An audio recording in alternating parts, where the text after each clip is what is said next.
Oke, teman-teman, selamat malam semuanya. Assalamualaikum warahmatullahi wabarakatuh. Nah, ini sebagai pandaluan ya, teman-teman. Nah, seperti kita ketahui ya, teman-teman, kita perlu prihatin ya, kasus korupsi di Indonesia ya. Nah, itu memang sudah mengakar ya dari masa kolonial ya, sehingga sampai sekarang kasus korupsi itu masih ada gitu ya. Nah, ini merupakan hal yang sistemik ya. Jadi tidak hanya satu orang dilakukan oleh satu orang, bahkan sampai melibatkan beberapa orang. Nah, ini ya. Nah, penyebab korupsi diantaranya yaitu dari politik ya, faktor politik, ada faktor ekonomi, faktor hukum, sosial budaya, birokrasi. Ini adalah penyebab ya, penyebab korupsi di Indonesia ya, di antaranya banyak, penyebabnya banyak ya teman-teman ya. Yang saya sebutkan ini hanyalah di antaranya saja ya, terkait politik, ekonomi ya, hukum, sosial budaya dan birokrasi ya. Nanti di slide berikutnya nanti akan saya jelaskan ya. Nah, kasus nyata ini Bank Senturi ya 2008, kemudian bantuan likuiditas Bank Indonesia ya pada era 97 sampai 98, kemudian kasus IKTP ya tahun 2010 sampai 2017 ini ya. Nah, banyak kasusnya tidak hanya ini ya teman-teman ya, banyak kasusnya namun hanya saya tampilkan contoh beberapa saja ya teman-teman ya. Untuk lebih jelasnya teman-teman ya bisa baca di buku ajar atau modul yang sudah saya share ya. Dan teman-teman bisa cari di internet ya terkait dengan kasus-kasus korupsi di Indonesia ya. Nah, kasus korupsi ini terjadi karena beberapa hal ya, beberapa faktor ya. Ini merupakan vicious cycle ya, lingkaran setan gitu ya teman-teman ya. Yaitu tadi ya, selain keinginan, nafsu gitu. Juga ini terkait dengan budaya ya teman-teman ya, korupsi ya. Nah, kenapa bisa kita katakan korupsi itu bisa terkait dengan budaya ya? Nanti di slide berikutnya yang akan saya jelaskan lebih rinci lagi ya. Kenapa sih korupsi itu nggak habis-habis ya? Nggak pernah selesai pengurus ataupun kasus korupsi di Indonesia gitu. Ya, karena ini tadi adanya lingkaran setan ini ya teman-teman ya. Jadi tidak hanya melibatkan satu pihak saja, satu orang saja, namun beberapa pihak gitu ya teman-teman ya. Apalagi terkait dengan politik ya. Nah, kalau sudah terkait dengan politik itu urusannya berat ya gitu teman-teman ya. Karena itu tadi salah satunya politiknya. Orang untuk menduduki suatu jabatan tertentu, ya tentunya mereka perlu modal. Misalnya untuk mencalonkan ya menjadi anggota DPRD, mencalonkan menjadi anggota DPR, ya tentunya tidak gratis ya, tidak murah ya teman-teman. Nah, dia memerlukan modal yang sangat besar. Nah, setelah dia menjabat anggota DPRD contohnya ini ya. Nah, tentunya dia kan punya misi bagaimana caranya gitu ya agar uang yang dikeluarkan kemarin saat kampanye itu bisa balik modal. Nah, ini yang membuat korupsi di Indonesia itu gak habis. Nah, ini teman-teman ya. Nah, ini karena politik uang. Nah, ini ya teman-teman. Untuk lebih jelasnya di slide berikutnya akan saya jelaskan dan di buku ajar juga sudah saya jelaskan gitu ya teman-teman. Saya bicara di sini juga perlu hati-hati ya karena ini menyangkut nama baik orang ya jangan sampai salah. Bismillahirrahmanirrahim. Mudah-mudahan saya nggak salah menyampaikan gitu ya teman-teman. Ya, kalau terkait dengan kasus korupsi ya kalau menyangkut nama orang gitu atau lembaga saya cek berkali-kali nih membuat materinya jangan sampai saya salah. Ya. Oke, teman-teman, ini faktor penyebab korupsi. Oke, faktor penyebab korupsi di Indonesia ini dari politik ya, teman-teman ya. Nah, ini ya, dari kasus politik di sini ya, politik uang, ya, petronase, nepotisme, suap pejabat. Nah, ini politik, Mas. Seperti saya sampaikan tadi ya, politik luar biasa ya, biar seorang itu bisa menduduki suatu jabatan tertentu, ya. Ingin dimenangkan ya, calegnya. Nah, tentunya pakai politik ya, suap. Nah, itu bukan rahasia lagi ya, bahkan ini sudah menjadi seperti budaya. Nah, ini jeleknya di Indonesia, seperti budaya biasa itu misalnya. Kalau mau menjabat harus pakai pelicin. Nah, ini budaya yang harus harus kita berantas ya teman-teman ya gitu ya. Nah, setelah itu ekonomi. Nah, dari faktor ekonomi. Nah, ini juga ya teman-teman ya.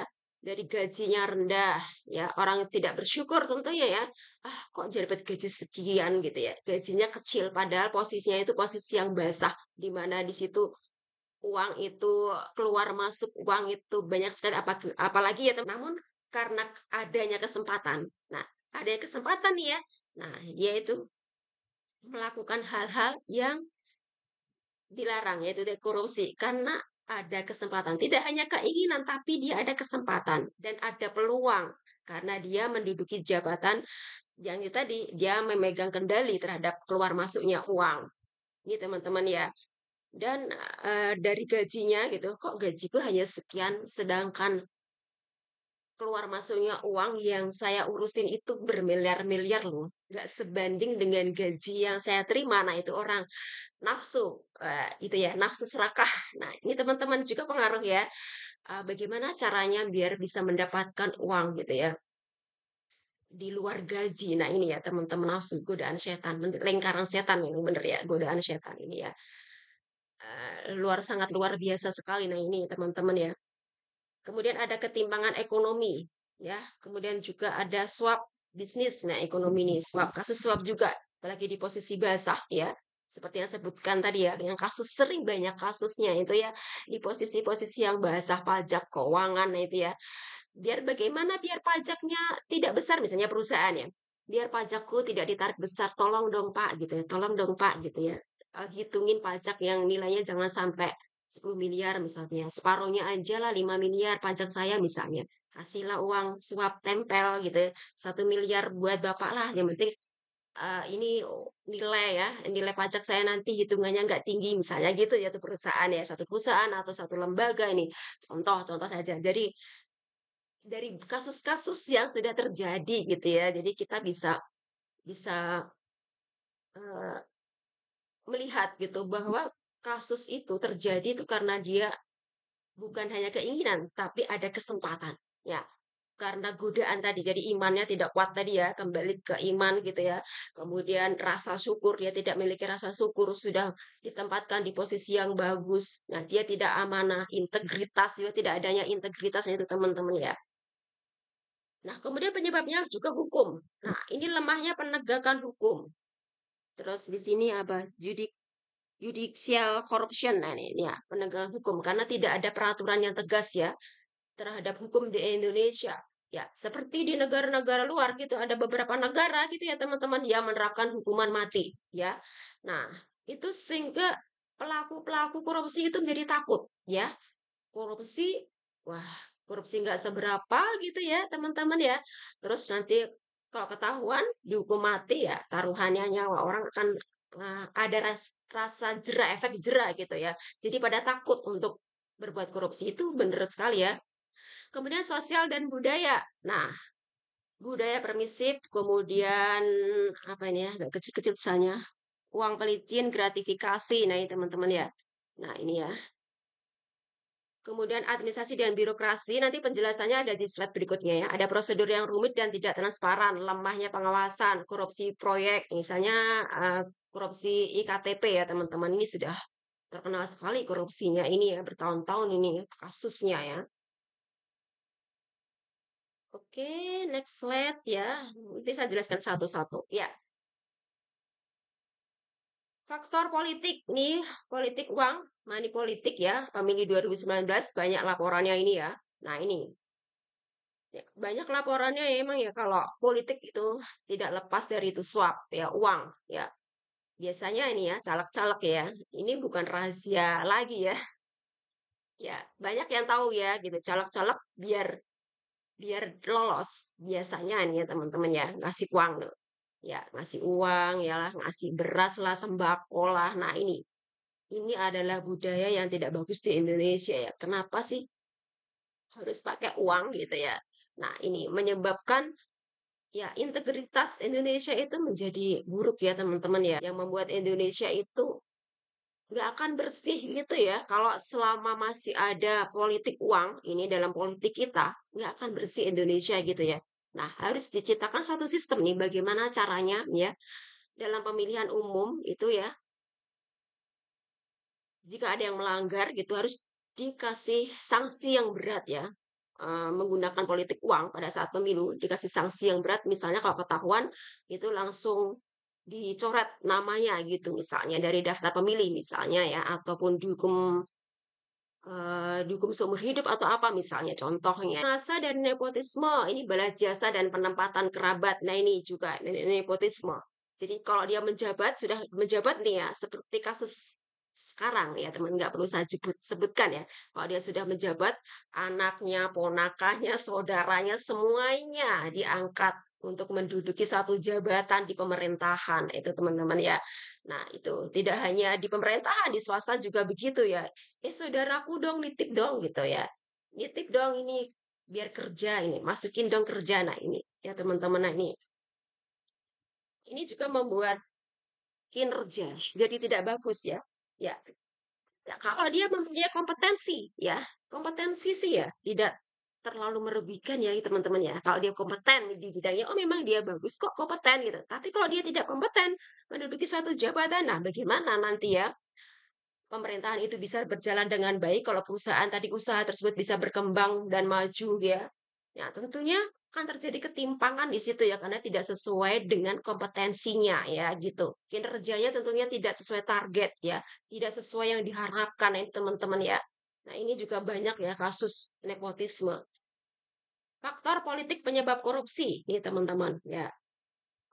Ya, politik uang ya, praktek memberi suara dalam pemilihan umum ini sudah ya. Patronase dan nepotisme suap pejabat politik ini ya, kita next saja. Nah, faktor ekonomi ini tadi sudah saya jelaskan ya teman-teman, faktor hukum. Nah, ini ya, lemahnya penegakan hukum. Jadi pelaku korupsi itu sering lolos ya, judicial corruption, korupsi peradilan. Ini hakim atau jaksa menerima suap. Ini ya AM 2013 ya, namanya saya kasih simbol singkatan AM ya teman-teman, nanti cari di buku saya, di buku ajar dan di internet ya. Kemudian regulasi tumpang tindih dan prosedur rumit ini membuka celah korupsi, kemudian kurangnya transparansi dan pengawasan internal ya.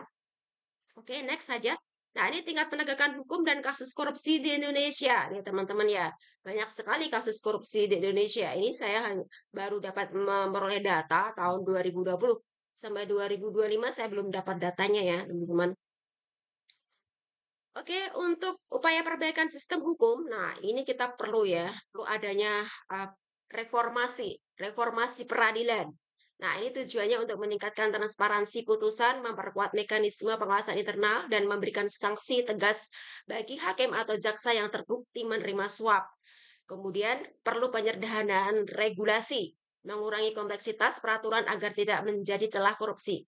Kemudian peningkatan integritas aparat, memberikan pelatihan anti korupsi, dan meningkatkan kesejahteraan aparat hukum agar tidak tergoda suap. Kemudian perlunya adanya pengawasan eksternal, partisipasi masyarakat dan lembaga independen dalam memonitor proses hukum untuk memastikan akuntabilitas. Oke, next. Nah, kemudian faktor sosial dan budaya. Nah, ini teman-teman ya. Dari budaya permisif, praktek uang pelicin, gratifikasi, dan budaya hadiah, solidaritas sosial yang menyimpang, nilai materialisme dan hedonisme, kemudian ada normalisasi korupsi dalam budaya populer. Nah, budaya permisif, apa sih yang dimaksud budaya permisif ya teman-teman ya? Nah, oke Kak Melia, bisa minta tolong dibacakan Kak Melia Hutapea. Budaya permisif, ya, Budaya permisif. ya. Satu, toleransi masyarakat terhadap praktik korupsi kecil. Dua, contoh uang rokok, uang administrasi dianggap wajar. Dampaknya normalisasi korupsi, generasi muda terbiasa menyogok, kasus pungli di layanan KTP, SIM, dan paspor. Nah, ini budaya permisif ya. Jadi perilaku korupsi. Nah, itu kita tidak hanya semata-mata menyalahkan petugasnya saja, tapi dari kita sendiri ya, ya gitu ya. Ah, biar cepet nih, biar lancar. Nah, kasihlah uang rokok gitu, uang tempel, amplop gitu. Nah, kita sendiri juga harus ya, harus melakukan perbaikan gitu ya. Janganlah seperti itu gitu ya. Ada pungli ya, KTP ya. biar KTP lancar nih gitu pada petugas-petugas di kelurahan misalnya contoh misalnya gitu ya, ya nggak semuanya ya, baik banyak kok yang baik gitu ya, ya belain yang baik nanti takutnya yang baik, "Aku nggak pernah begitu kok," dibilang begitu nih dosennya gimana sih gitu ya. Contoh, buat contoh saja, oknum yang berbuat tidak baik itu bisa merusak, mencemarkan nama yang baik gitu ya. Banyak yang baik, banyak. Nah, nggak baik itu oknum ya, gitu ya. Saya nggak menyebutkan semuanya, nggak, oknum. Beberapa oknum ini melakukan pungli. Nah, biar lancar, antriannya nggak panjang, biar misalnya ada yang kurang-kurang, "Ini kok kurang, ini KTP-nya ini kurang, ini," misalnya kurang sedikit-sedikit, itu diwajarkan gitu ya, diloloskan. Nah, ada oknum ya, nggak semua oknum melakukan itu tadi, pungli. Nah, gitu. Salah kita juga masyarakat ya, jadi jangan semata-mata menyalahkan petugas, salah kita. Kenapa kita tidak jujur gitu. Kita ingin cepat gitu. Ah, kok cepat tidak besok aku harus jadi paspornya misalnya biar cepat ya. Kasihlah uang tempel, uang rokok gitu misalnya. Nah, itu. Kita sendiri juga, masyarakat sendiri juga ya, ya perlu juga perbaikan ya. Perlu juga dikasih pendidikan anti korupsi biar perilaku korupsi itu habis di Indonesia ataupun diminimalisir setidaknya di Indonesia gitu. Jangan sampai seperti ini. Nah, ini benar-benar luar biasa ya, kita prihatin ya, terhadap bangsa Indonesia yang seperti ini. Nah, kasus korupsi yang marak gitu ya. Nggak hanya petugasnya, masyarakatnya pun demikian. Jadi nanti jadi terbocok ya petugasnya, kok hanya menyalahkan petugasnya gitu ya. Masyarakatnya bagaimana? Masyarakat juga tidak semuanya ya, ada beberapa oknum gitu ya, tidak semua. Itu teman-teman budaya permisif. Contoh ya, contoh saja ya. Kita kan belajar di sini ya, Bapak-bapak, Ibu-ibu. Jadi ini untuk contoh. Jadi yang tidak bagus jangan ditiru, ambillah yang baik-baik ya. Praktek uang pelicin, uang tambahan untuk mempercepat birokrasi. Umum di perizinan, layanan publik, penegakan hukum, dampak iklimnya usaha tidak sehat, ketimpangan sosial. Kasusnya izin usaha mikro dipersulit tanpa uang pelicin. Nah ini ya, ini adalah persepsi masyarakat ya. Ah, aku ingin izin nih, izin usaha nih. Ah, izin usaha itu sulit gitu ya. Karena apa? Karena itu prestasi masyarakat sendiri dan ulah masyarakat sendiri yang mereka agar mudah urusannya itu mereka ngasih uang rokok, uang tempel tadi, salam tempel tadi. Nah, ya ini menyebabkan ya perizinan itu terasa sulit karena apa?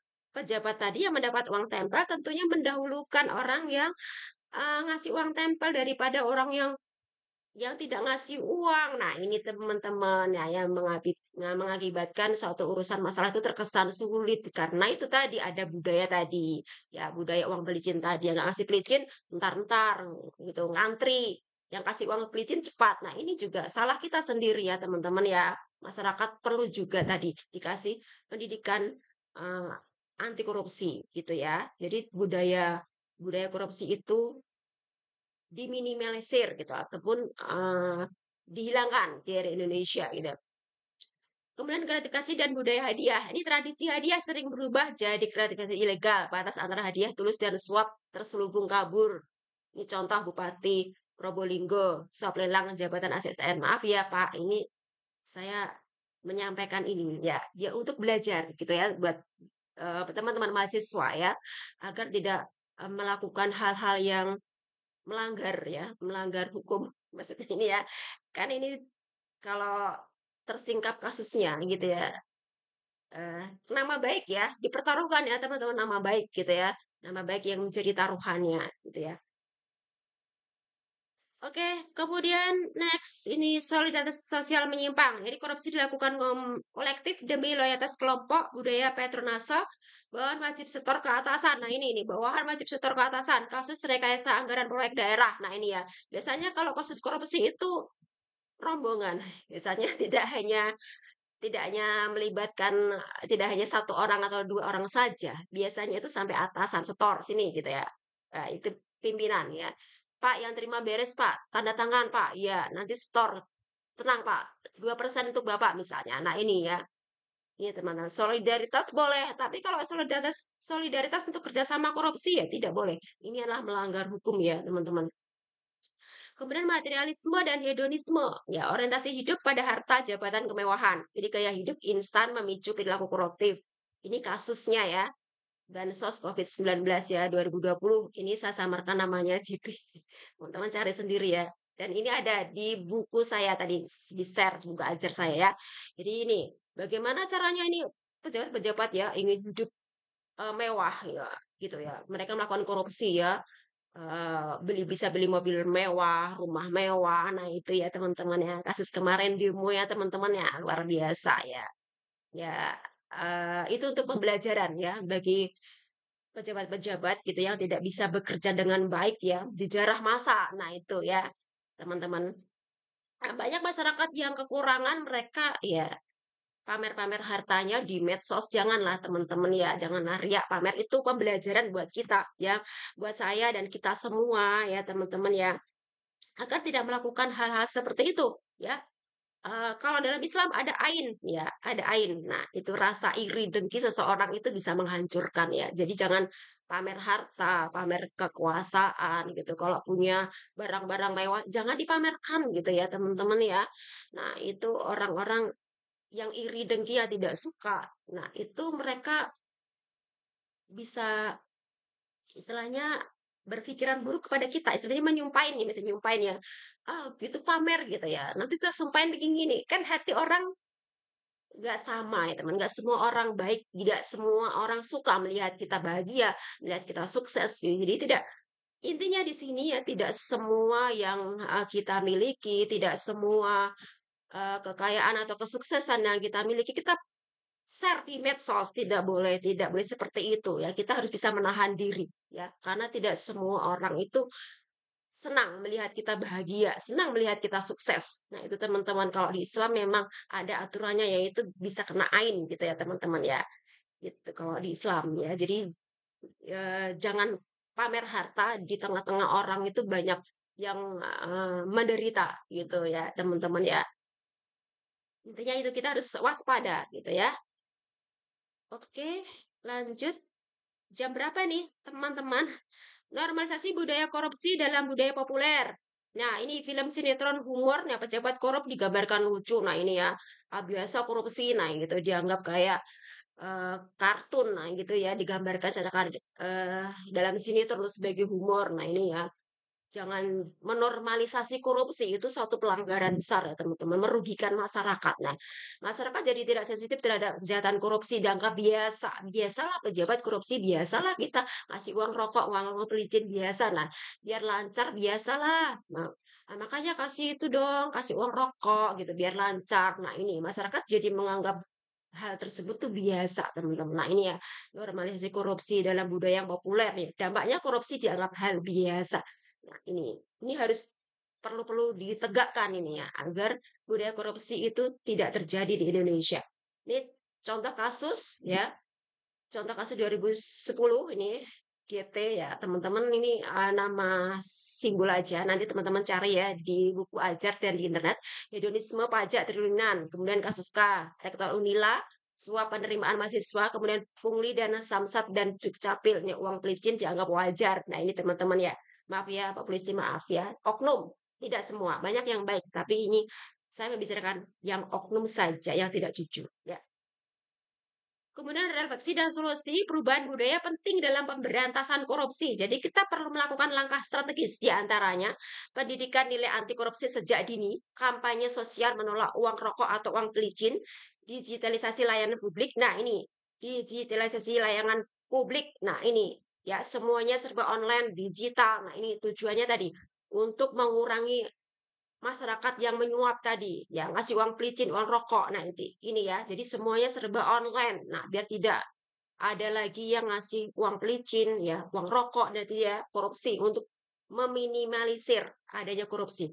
Kemudian peran tokoh agama dan masyarakat menanamkan integritas. Nah, ini luar biasa ya peran tokoh agama ya di sisi agama ya masyarakat perlu perlu diberikan pelajaran ya, pendidikan anti korupsi tidak hanya mahasiswa, tidak hanya yang sekolah di SD, SMP ya, SMA gitu ya, masyarakat semua masyarakat ya perlu menanamkan integritas ini, pendidikan anti korupsi ya. Kemudian untuk berikutnya faktor administrasi dan birokrasi, masih berapa slide sih teman-teman? Oh sedikit nih, dikit ya. Reformasi administrasi. Bagaimana reformasi administrasi ya, teman-teman? Ini penerapan e-government untuk memperkecil interaksi langsung antara aparat birokrasi dan masyarakat. Contohnya sistem OSS, Online Single Shop Submission, kemudian dalam perizinan usaha, kemudian transparansi anggaran dan proyek melalui publikasi data secara daring, penguatan pengawasan internal dengan memperkuat peran inspektorat jenderal dan melibatkan masyarakat sipil, perlindungan agar pegawai yang melaporkan penyimpangan tidak mendapatkan intimidasi ya. Kemudian reformasi budaya birokrasi melalui pelatihan integritas, pembinaan pegawai dan penerapan reward dan punishment yang jelas. Nah, ini teman-teman. Oke, terima kasih teman-teman. Itu tadi materi yang bisa saya sampaikan ya terkait pendidikan anti korupsi ya.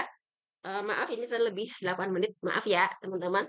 Nah, apa yang saya sampaikan hari ini ya teman-teman ya, tidak tidak semua disclaimer ya, tidak semua pegawai atau pejabat pemerintahan itu melakukan tindakan korupsi ya, hanya oknum gitu ya teman-teman. Nanti yang lainnya nggak terima, wah saya tuh nggak pernah begitu, kenapa dosennya mana itu ya. Oknum saja gitu ya teman-teman ya.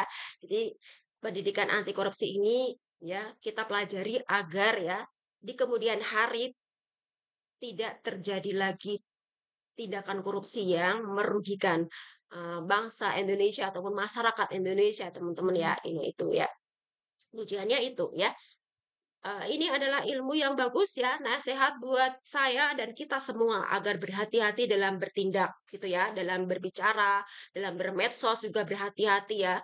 Kalau kita misalnya memberikan komentar di medsos juga kita perlu hati-hati. Kalau kita mengupload sesuatu di medsos perlu hati-hati ya teman-teman ya. Karena tidak semua orang itu suka dengan kita gitu ya. Dan kita perlu pilah-pilah ya, mana harus diekspos ke medsos dan mana yang tidak gitu ya teman-teman ya. Perlu berhati-hati dalam bertindak dan berbicara ya. Kita saling mengingatkan di sini ya. Oke, sampai di sini ada yang ditanyakan teman-teman? Ada yang ditanyakan? Kak Daru Naim ada yang ditanyakan? Nah, oke, kalau Saya nggak ditanyakan nanti ya gimana Kak Daru? saya izin mau langsung ke matkul kedua, Bu. Saya Ya, ada mata boleh. kuliah kedua. Ya, Oh maaf ya, ya, Bu ya. oke oke. Ya matkul kedua silahkan ya. Nanti teman-teman nanti Masih Bu ada. ini. Oke, siap. Terima kasih. Selamat malam, ya. Oke, teman-teman, sebelum saya akhiri, nanti saya akan berikan tugas teman-teman membuat jurnal ya, mencari artikel di jurnal ya, teman-teman terkait dengan kasus korupsi ya. Nanti saya sampaikan di WA ya, tugasnya ya, dan di adlink ya. Oke, teman-teman, ada pertanyaan? Kalau tidak ada pertanyaan, saya akhiri ulah kita pada hari ini. Ada pertanyaan nggak? Kak Melia, Kak Catherine, Kak Agnes, Kak Jessica, ada pertanyaan? Kak Siti, Kak Zara, Kak siapa ini? Tidak ada Ibu. Dharma, nggak Tidak ada. ada Ibu. Oke, kalau ya nggak ada. Oke, kalau tidak ada, saya akhiri kuliah kita pada malam hari ini ya. Mohon maaf jika ada kesalahan ya. Kita saling mengingatkan ya, teman-teman jika ada kesalahan ya. Semoga apa yang saya sampaikan bermanfaat ya.